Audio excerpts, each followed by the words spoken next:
And the robotics certainly don't end here. We're moving on to yet another person who's delved into robotics. Company is called RoboSavvy. The person who will be doing the next presentation, his name is Limor, Schweitzer, and he is founder and director of RoboSavvy. And I'm not going to do much talking. I'm going to get the robot to do a lot of the dancing for you a bit later. But first, ladies and gentlemen, Limor. Thank you. Where's the... Thank you. So I will be talking a little bit about what we do. My company is called RoboSavvy. It was founded about 10 years ago. Initially, my intention, I was working in the telecom sector. I sold my company and I wanted to do something else, something a bit more interesting and creative.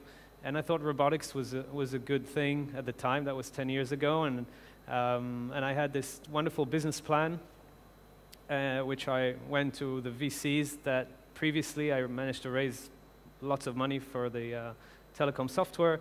But when I proposed an idea of having an extension of a video game with humanoid robots that beat each other up, I remember the best response I got was, we don't do flying cars, time machines, and robots. Since then, many things have changed, and basically what I did is I started looking into financing my dream of making these fighting robots, and I got into bringing electronics and DIY robotics from China, from Japan, into Europe, and creating a little Amazon for robotics, and over the years, here and there, I managed to, through cash flow, to sponsor a lab that does interesting stuff. So the company basically has a retail side that turns over the money, and then there's the labs, which is profitable, but it's not that dramatic in terms of numbers. But we do some really clever and interesting stuff. So for example, this was a project we did for a Microsoft event where a robot was linked to Kinect, and the robot imitated the person who was standing in front of the Kinect. This was another few years ago, dancing robots. It was in a school in Finland. They did some dances. This was for a TV show in UK, Channel 5, where I went with them to produce this episode of the show in Japan, and we had a fighting competition, and we developed the robot for them. And this one was a dancing robot in front of 6,000 people. And you can imagine that everything was working perfectly, but when 6,000 people entered into the room, the Wi-Fi didn't work. So eventually we solved it by introducing our technician into the show. This was a human-robot interaction project. The idea was that you have a robot, it was a now, that... Thank you. That it was now that would recognize your face or not, and if it doesn't recognize your face, it asks you if you want to be his friend on Facebook. And then it will basically send you a message, and on your mobile phone you will answer, yeah, I want to become your friend, and then you take a selfie together, and then he posts it on his timeline on Facebook, and once he has access to your identity, then he's able to find interesting things about you, and next time that he sees you, he will say, for example, oh, I noticed that you like that kind of music, maybe I can dance for you, and then he will play a YouTube video and then dance, or he will see that you have visited the place and he will say something about the geography of that place. So it creates the illusion that the robot is clever and knows about you just through looking at your Facebook, at your personal data. Another interesting project that we do, I'll talk about it in a moment, but the point is we make use, typically we do very short-lived, difficult prototypes. We work with media companies, advertisement, universities, and typically to produce a robot, we specialize in humanoid robots. to make something quickly that will be impressive. And we use a lot of these tools that we actually sell. So we've got 10 3D printers running 24 hours a day, producing bits and pieces of robots. And this, for example, is a joint in a in a complicated structure, which would, without a 3D printer, this would not be possible. 10 years ago, to do this part would require fabrication, which would cost you tens of thousands of euros. And the other thing that we use a lot is Alibaba. We basically buy stuff every day. Whenever there's any idea, we just buy it immediately because it takes a month to then get it. And we use those bits and pieces to make robots. For example, this was these gimbal motors. They showed up about a year ago.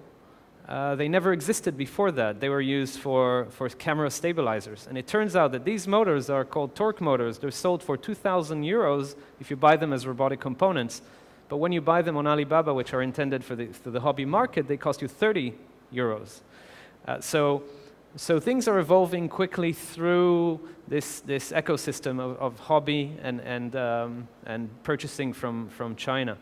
So this was a project we're still working. It's supposed to be launched in the next couple of weeks. So it's a Segway with a humanoid robot on top, about 1.70 meters, and that's supposed to interact with people for an advertisement campaign. So we had 2 months to build this thing. So we needed to source as many parts as we could. One of them was the actual Segway. We found about 4 or 5 Chinese companies that make Segway clones. We chose one and we bought it with the intention of taking it completely apart and using as much as possible. And they gave us kind of the blueprint. They said, yeah, we support robotics, we love robotics. And once we received the robot, it turned out that it cannot do robotics because it's designed for the human to actually shift his weight backwards and forwards and stabilize the robot. But if you put a dead weight on top, it just falls over. So we had to redo the whole electronics, which was an interesting adventure. But eventually it worked. And here you can see that little piece of those pieces on the structure of the chest are using carbon tubes, which are used also in hobby for quadcopters. And then the joints are 3D printed, and then the metal is just, it's an extrusion, it's machined. So we use different fabrications. Some we do in-house, some we outsource. But we were able to budget and be profitable at the end, which is the most important thing. So here is a prototype where we actually finally made it self-balancing and walking with a 30 kilo of water on top in a very unstable environment. Another interesting project we're working on is a tennis ball fetching robot. The idea was to make a robot that will go around the tennis court, not disturb the players, and fetch the tennis balls and bring them to you when you need them. And why that? Just because we can. And the nice thing with a tennis court is that the perimeter is really well defined. The surface is typically brownish. The balls are yellow, so they stick. That you can see them. So from a computer vision point of view, it's relatively easy to define, to know where you are, and to know what you're looking for. And then the idea was to 3D print the whole thing to show that most of it can be 3D printed, or less the motors, and eventually maybe sell it as a kit where you 3D print the robot. So, for example, to make a joint in this robot, so the bearings there are, we had to buy 1,000 because you can't buy one in China on Alibaba. You can, it will cost, so buying 20 will cost you as much as 1,000. If you buy them in Europe, 20 will cost you as much as buying 1,000 from China. And here is an early prototype of the robot. That's another project we're working on. It's a vehicle for taking close shots of animals and things, and again it uses bits and pieces of hobby equipment. So the chassis and everything can be basically acquired and then patched together to do a prototype relatively quickly. Another interesting project we've been working on for quite a while is with the university in Ireland, is a humanoid robot about 1.20 meters. And we use servos to move the robot, just like now. It's kind of a supersized now. And the challenge here is really huge in terms of motion. When you scale up the robot, everything becomes exponentially more difficult. The weight, the batteries, the actuators, every little imperfection in the motion is amplified. So that was quite a big challenge. Another interesting thing we did was workshops where we teach people with kids and parents a whole lot of things in 4 or 5 hours. You basically get to build a little robot, a wheeled robot. You get to program it, or basically copy-paste some code that allows it to plot something. So in that case, it's your name. You then get to scan your head and then learn a 3D tool to dig a hole through your head, then 3D print your perforated head and stick it onto a pen so that you get a mini-me robot that prints your name. And all of this in kind of 5-hour experiential introduction to robotics, 3D printing, 3D modeling. And finally, something I brought here was, the idea was to try and create a now like this. Today they reduced the price. It's about 4,000, 5,000 euros. It used to be 12,000. And what I wanted to do was create a 3D printable version of this that will cost under $1,000. So I made something that was, so this robot was kind of the skeleton of a robot that was actually modeled after Asimo from Sony. So it's the same degrees of freedom, the same structure without the shell. And then for the shell, we went to a company, an online service called GrabCAD, and we put a bounty of $800 to whoever makes the nicest shell design for the robot. And we got 30 amazing designs.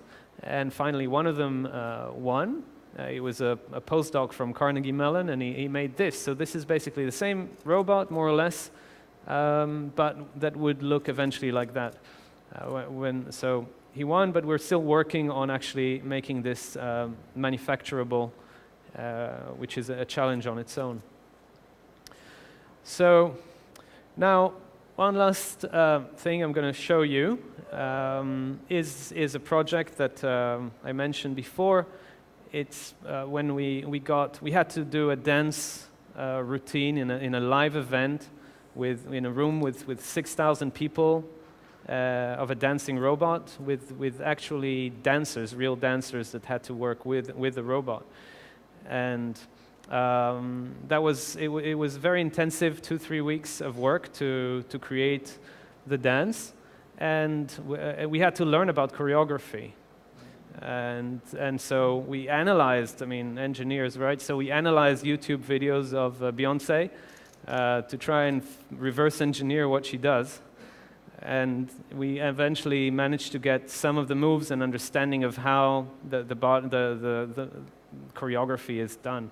And later on, I validated it with choreographers. And then we actually found a Japanese software that was designed for robotic choreography, which was helpful as well. So I'm going to show you the actual dance. And so this was called Fonzie, because he's cool. I don't know if you recall from the 70s, there was a TV show called Happy Days, and Fonzie was the cool guy. And his face is actually a 3D scan of a TV character in the UK called Jason Radbury. So let me see.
I thought you were going to get someone else to try that move. I never knew Beyonce did this. I was hoping that somebody will spontaneously start dancing. Now, what do you do when you've got two people who love robotics? Now, I don't have a fire here. We normally call it a fire. Thank you so much. Dance was amazing, actually. So, and at the end, we will show how now dances as well. So, let's talk a little bit about the industry and a couple of questions important to understand future and current situation. So, first of all, what are the most difficult areas, challenges in robotics at these days, from your point of view? So the biggest challenge these days really is in industrial robotics, is something called human-robot interaction, or how does a robot work in a factory with a human co-worker. The biggest problem in industrial robotics is that traditionally they did not have many senses. They were designed to work in a very sterile environment without humans. They have a huge amount of power, and they are a danger to humans. And so now there is this new fashion about what's called compliance. So it means that the robot is very rigid when it does its big fancy motions. And let me see here. You can see here some motions of these industrial robots. So the thing is that they are incredibly powerful, and what we need is something that will make them also aware of the environment and aware of other people. Okay, good, thank you. So, yeah, they are powerful and dangerous. They can be dangerous. So, next question: what needs to change in robotic technology to make robots widely affordable? In the same way, the spread of mobile computing has been driven by cost reduction in processor and touch screens. Right. So what we've seen over the past 20 years is the proliferation of mobile phones, and how every year you have this price-performance arms races. In robotics, this is not happening quite yet, and not because of lack of intelligence or CPU or battery, because all of these things are actually piggybacking on the mobile world, so where there is already an arms race and increase and an exponential increase every year. The problem is mechanical and electrical. So when you have today, if you think of any type of motion, it's typically electric motor or combustion motor, and these are not really they're very difficult to miniaturize. They're very difficult to make cheaply and small. And one of the main things, I'm getting technical, I hope you don't fall asleep, so it's something called backlash. So when you have gears, they're not perfectly touching each other. So when they move, there is like a tiny gap, which over time it erodes and it becomes bigger. And when you amplify that, you have a motor which spins very fast. And then it conveys it to one gear and another gear and another gear, and eventually the output gear has a lot of force, but it has this thing called backlash. So you can't control it within a certain amount. So this is the problem with servos, with robots like Now and Fonzie. In industrial robots, they use another technology called harmonic drives, which is another form of gears, but they are extremely expensive. We managed to source from China at $600 per joint. So if you think of a humanoid robot, it has 24 joints. That's and then all the other fabrications. So it's about can get to $100,000 just on engineering. That's one of the main problems. Yeah. Okay, so it means like hardware is the main challenge today. So we have pretty space to improve it still. Exactly. Here, there's a video here of showing you what is this effect of backlash. So you get, with a servo, you don't get the same rigidity. Okay, it means the startups have good opportunity. Definitely. In mechanical engineering today, there is a big opportunity. In robotics, there are a few startups in the industrial robotics that just broke the price-performance curve by sourcing these harmonic drives from China and selling it instead of at 3,000% profit, they sold it only at 1,000% profit, and they kind of they killed the market for a lot of the established ABB, Fanuc, KUKA. These are like historically the manufacturers of industrial robots. Yeah, price was very important. Yeah. Okay, so next question. Industrial robots tend to be separated from people to avoid risk of injury. What principles and technologies will we need to create humanoid robots that can interact with people safely? So the humanoids, again, are a form of robots. They have motors, they have gear reduction, they're big, they're strong. It's a big machine. If you think of a walking washing machine, that's a humanoid robot. So you have the problem about safety is really about how do you mix fine control and compliance. Compliance means if it touches something, it stops before killing the human. So in the Army, in the US Army, they invested in this company, which was eventually acquired by Google, called Boston Dynamics, where they made these monstrous, amazing machines that look very animal-like. And this is what attracts us as humans, we want the visual, we want to see it. We've been accustomed to sci-fi movies. We want to see things that look biological. And that's where we're aiming at. It's like, so to get those visuals in place, you need very powerful machines at the moment. If we can miniaturize that precision and range of motion, it's like think of an MP3 that is at 128 kilobits versus, so if you have a wide range of motion, very fine versus very fast and powerful, and everything in between, if you can create that kind of motion, then you can create these biologically inspired robots without hurting people, because you have the capability of fine control and strength. Right. So, and it means like we need more sensors inside robots, like to control environment. More sensors and more control of movements are important here, right? Yeah. Exactly. So sensors and vision, and then the fine control. So it all goes together. If you have just today, sensors are available, but the fine control is not available at low cost. Right. And the thing is that it's not on any growth curve. I mean, I've been in this business 10 years. Nothing has changed. Okay, I see. Okay, so let's wait for good new projects in this direction. Next question. So what unexpected emergent artificial intelligence behaviors have you personally witnessed, and what measures can you take to ensure such behaviors don't create a danger to humans? Right, so artificial intelligence is it's a big topic in computer science. But in robotics, at least the focus really is on at this time, it's really on the motion, of fine-tuning the motion. Here you can see a project in Japan.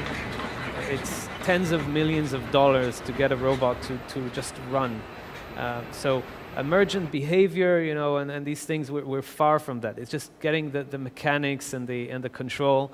We're still at that stage. We're still at that level where there's no real emergent. In my experience, I mean, I've seen bugs in software that created emergent behavior, but nothing really interesting, I would say. I see. So there are a lot of space for startups in software direction, so software and hardware. So.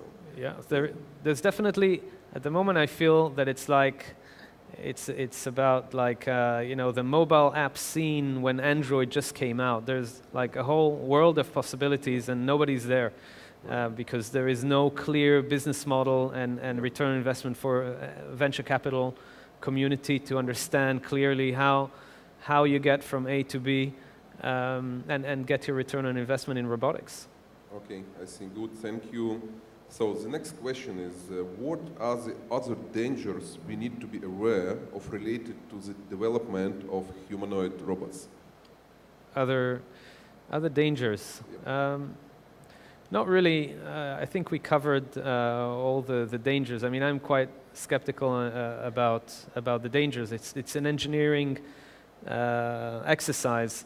And actually, one of the interesting things about dangers, if you see at the robots that we have at home at the moment, the Roomba and the lawnmower robot, Friendly Robotics, and pool cleaning and glass cleaning, these are all robots that are very soft, so that they don't, or even Lego, they can't hurt anybody.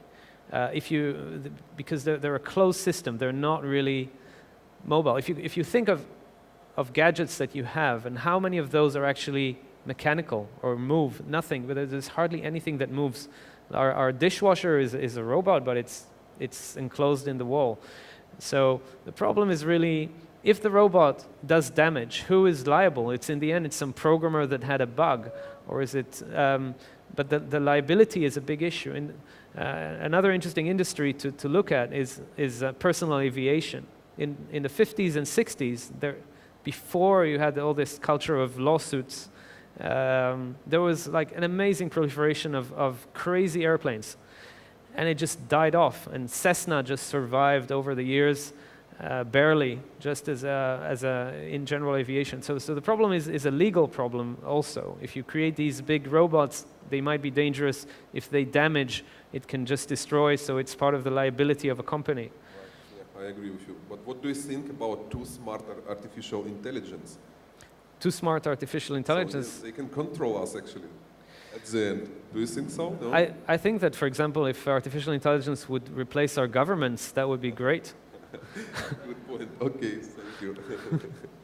So, next question. What will the next generation of humanoid robots look like and be able to do that the current generation cannot? And what are the technology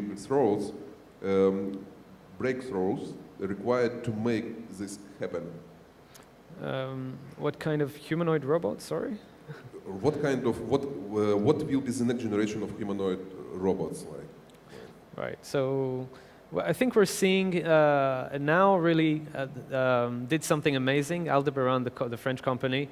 They managed to make a robot which was relatively affordable. They managed to introduce it through very aggressive sales and marketing into markets that were never there before. They actually created a change in the academic world. I've seen mergers between psychology and computer science, because for computer science professors to recruit good PhD students, it was almost impossible because computer science has become such an exotic mathematical subject. And by merging psychology, you suddenly get this fluffy thing in the middle where you have robots like that it becomes an artificial intelligence or a psychological things that relate to it, and so you can do interesting research and get the good students. So this is something that happened with thanks to Aldebaran. So I think one of these disruptions needs to happen pretty soon again. Okay, I see. Thank you. So, and last question: how long do you think it will be before we can build robots that can replicate human movements and physical capabilities and interact with sufficient intelligence to be acceptable and useful to people? Well, I think there needs to be a revolution in terms of motor control. I think that electrical motors are not the right thing to use, unfortunately, but that's what's available. So if there are clever people that will come up with new forms of motor, of converting electricity or converting wind or something into motion, very small, very precise, with a wide range of strength, I think that will be the next robotic revolution. Okay, I see. Okay, good. Thank you so much for your answers. So I think robotics are coming to our life, and we will see more and more very soon in our life. And I believe people, entrepreneurs, will find ways how to make money. So, and we will see like established business model. So, but let's hope it will happen sooner. So, and I wish you to help the robotics industry, because you're involved very much into this industry. So, and I wish you success in this industry. Thank you very much. Thank you. This is my favorite Christmas story. Let's see. Please wait. Let's see. Please wait. Oh, I found it.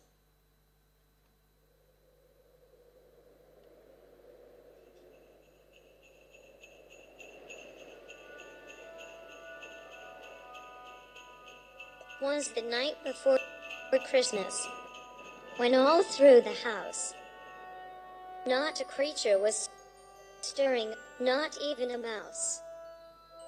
The stockings were hung by the chimney with care, in hopes that St. Nicholas soon would be there. The children were nestled all snug in their beds, while visions of sugar plums danced in their heads. And Mama in her kerchief, and I in my cap, had just settled down for a long winter's nap. When out on the lawn, there arose such a clatter.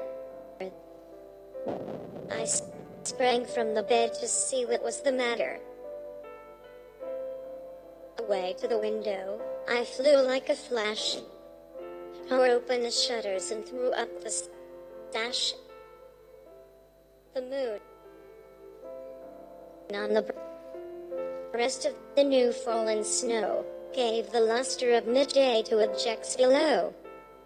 When, what to my wondering eyes should appear, but a miniature sleigh and 8 tiny reindeer, with a little old driver, so lively and quick. Ho, ho, ho. I knew in a moment it must be Saint Nick. More rapid than eagles, his coursers they came, and he whistled and shouted and called them by name. Now Dasher, now Dancer, now Prancer and Vixen, on Comet, on Cupid, on Donder and Blitzen, to the top of the porch, to the top of the wall. Now dash away, as dry leaves that before the wild hurricane fly, when they meet with an obstacle, mount to the sky. So up to the housetop the coursers they flew, with the sleigh full of toys and Saint Nicholas too. And then, in a twinkling, I heard on the roof the prancing and pawing of each little hoof, as I drew in my hand and was turning around. Down the chimney Saint Nicholas came with a bound. He was dressed all in fur from his head to his foot, and his clothes were all tarnished with ashes and soot. A bundle of toys he had flung on his back, and he looked like a peddler just opening his pack. His eyes, how they twinkled. His dimples, how merry. His cheeks were like roses, his nose like a cherry. His droll little mouth was drawn up like a bow, and the beard of his chin was as white as the snow. The stump of a pipe he held tight in his teeth, and the smoke it encircled his head like a wreath. He had a broad face and a little round belly that shook when he laughed like a bowl full of jelly. He was chubby and plump, a right jolly old elf, and I laughed when I saw him, in spite of myself. A wink of his eye and a twist of his head soon gave me to know I had nothing to dread. He spoke not a word, but went straight to his work, and filled all the stockings, then turned with a jerk, and laying his finger aside of his nose, and giving a nod, up the chimney he rose. He sprang to his sleigh, to his team gave a whistle, and away they all flew like the down of a thistle. But I heard him exclaim, He drove out of sight.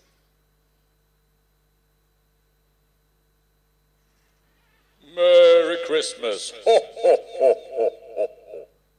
Okay, thank you. It was funny story. So, can you show me some plastic dance and your Impress you. Just a second. I found it.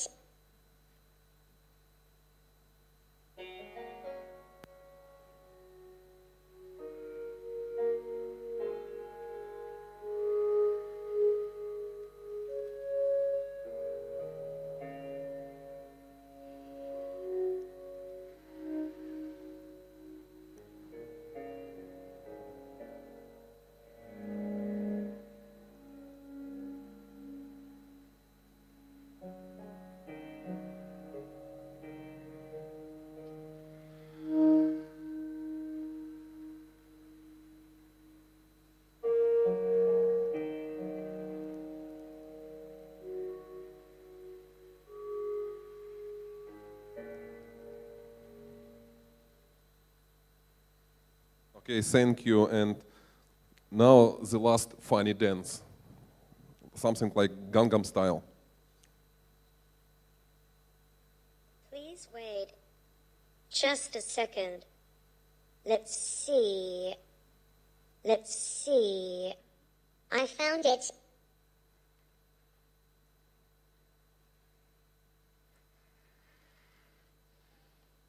May I have a little dance?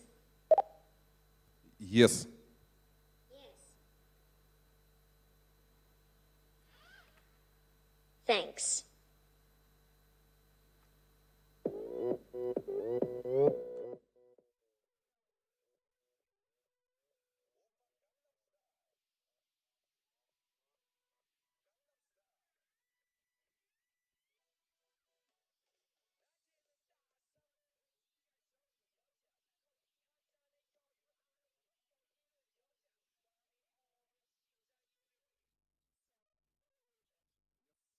Thank you so much. Okay, so that. So let's say thank you now. Yeah. That's all. Thank you for your Wow. time, for your attention. Thank you very much, Ruslan. That was impressive indeed. Thank you very much.